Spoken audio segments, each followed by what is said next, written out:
everyone, this is Deborah. Wanted to talk a little bit today about menopause. A lot of men are confused, a lot of women are confused. This is my feelings about menopause. It's God's way of resetting a woman's body back to where she was as a very young woman. What I mean by that is that's when a woman starts rethinking her whole life. She starts reflecting, have I done the right thing? Have I done a good job? Have I been with the right person? And it's a time for reflection. And yes, it's a time for insomnia. It's a time for mood swings, all that other stuff. It's very difficult for some women. My mother said she had no problem. Well, I had problem. I didn't sleep for 6 months. And that's when I had to go on, Xanax or Ambien, and you're all over the place, I guess you could say.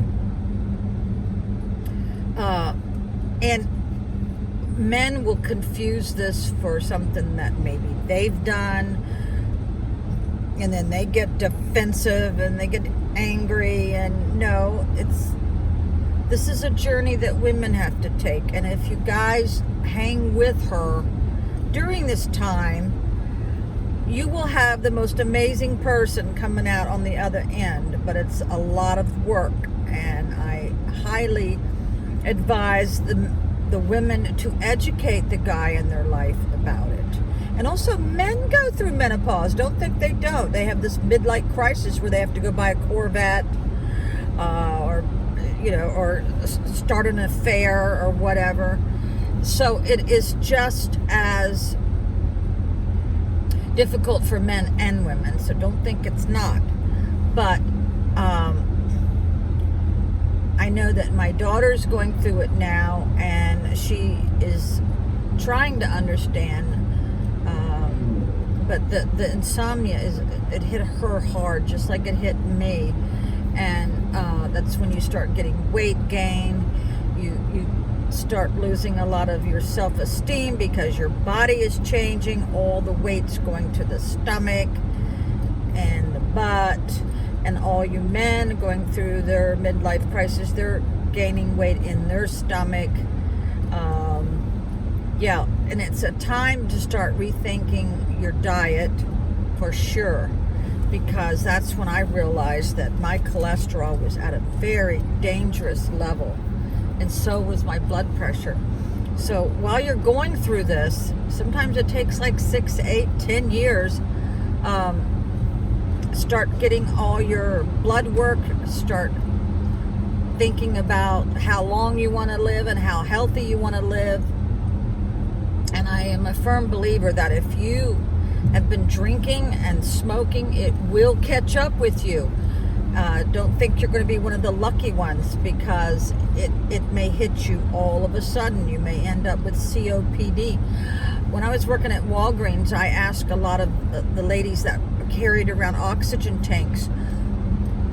They told me that they had smoked, and I said, how did it hit you? She said, it hit me fast. All of a sudden, I have COPD, and so you have to carry around oxygen. Your life is greatly affected by the smoking and drinking. Drinking will catch up with you. Even if you're a moderate drinker, just a couple drinks a day, you think, oh, I'm going to be fine. I don't drink more than that.